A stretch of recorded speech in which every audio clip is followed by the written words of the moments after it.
So mga bap, no, ituturo ko nga pala kung paano natin i-connect itong ating G1X4 Zoom Multi-Effect Processor. Step by step, pipilitin ko sa pinaka madaling paraan na kaya ko. I-include ko lahat, pati kung paano mag-download ng mga tunes or effect patches sa pinakamadaling paraan na kaya kong ituro. So, stay tuned lang. So, kung may bala kayong sa cellphone lang siya isaksak, kaya kailangan ninyo ang on the go or USB para sa cellphone. Kasi yung ating unit is micro USB siya.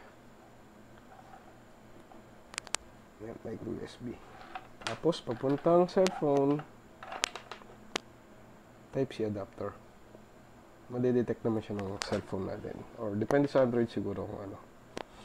So, mga bap na kailangan natin na app dito is ToneLib or ToneLib. Tone Library. Ito. Yung kailangan natin version na app dito is 4.3.1. So, hanapin natin sa Google. Tapos, include ko na lang din sa description yung link para hindi na kami mahirapan maghanap. Bukod nga pala dun sa sa APK na i-download natin, kakailangan din natin tong APK combo installer kasi XAPK siya. So, hindi siya basta-basta na-install lang. Kailangan natin ito. Isasama na rin natin yan sa description. So, ito na yung ating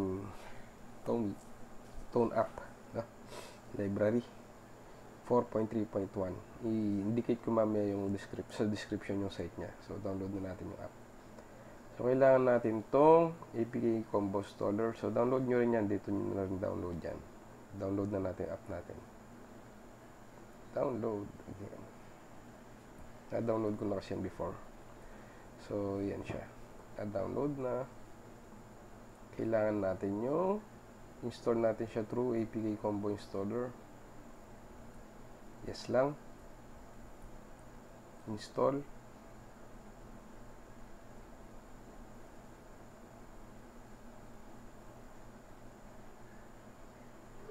Okay. Sa mga ibang unit pala, dahil maselan yung unit, mayroon siyang lalabas na parang threat. Kasi hindi siya galing sa Play Store o saan man site.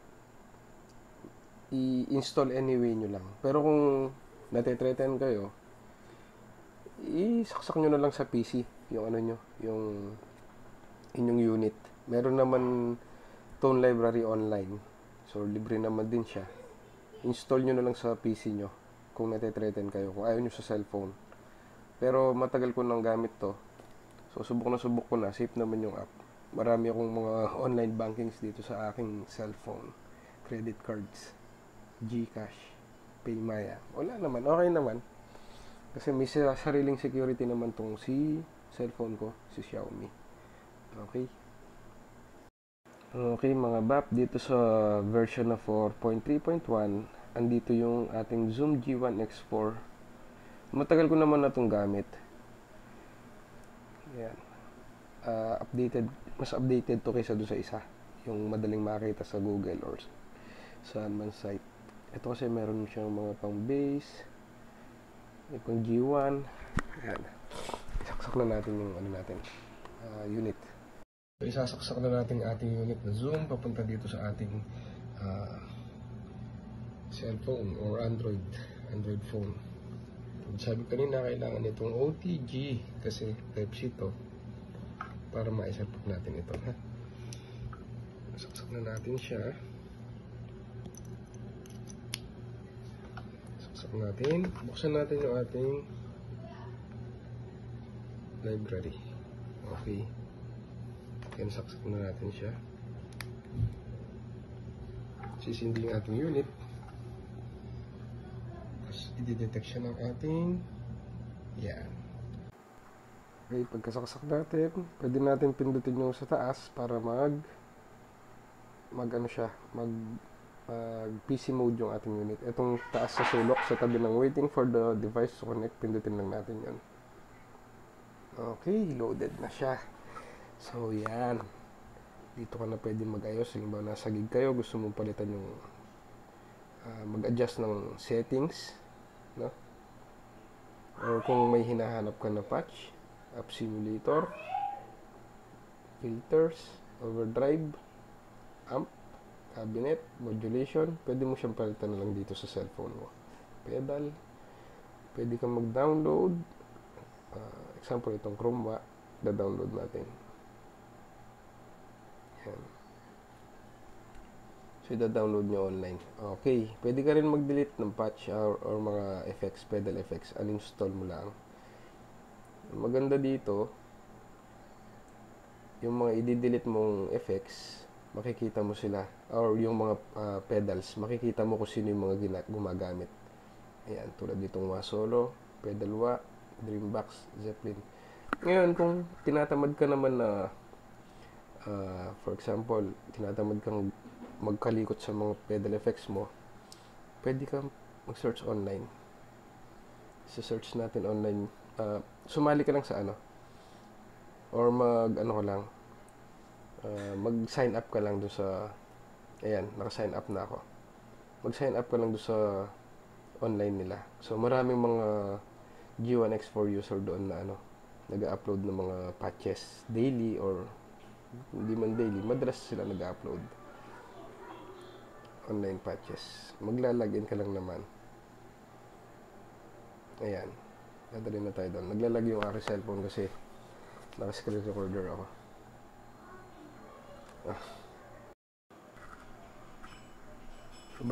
Naglag yung ating cellphone. Hindi na kaya sabay-sabay. Medyo may edad na kasi ito.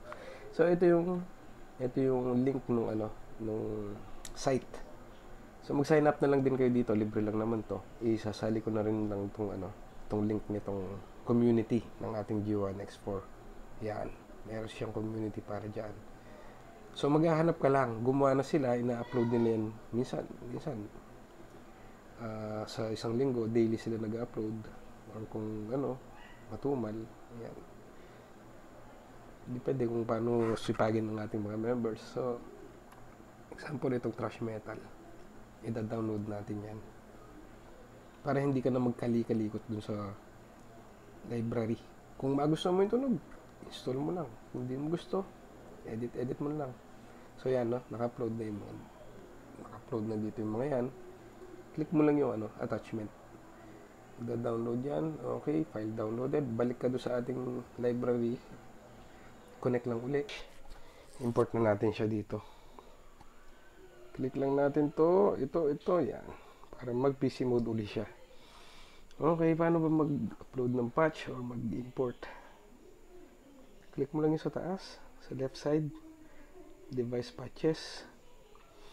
Example naman malupit. I-clear natin itong patch na to. So, magtanggal lang tayo. Dikit natin siya sa mga patches ko.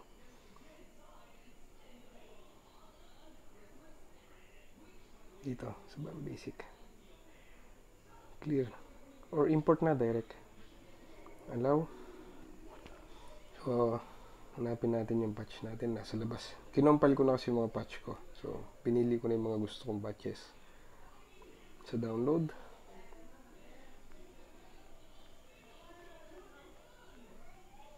Letter T.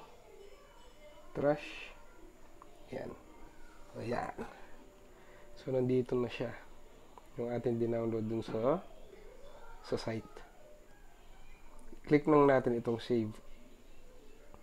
So, nandiyan na siya. So, pati dito sa ating unit, makikita mo siya, nakalagay na siya agad. Pwedeng nyo nga palang gamitin yung unit natin. Pwede nyo gamitin habang nakasaksalpak kayo dito para naririnig nyo yung ina-adjust nyo.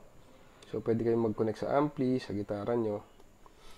Kung ano yung gawin nyo dito, nauusog yung mga patches, nauusog din siya kasabay dito sa unit.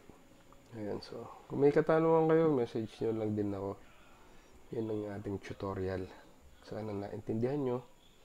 Mag-comment lang kayo kung may tanong kayo para masagot natin maayos. Bye-bye!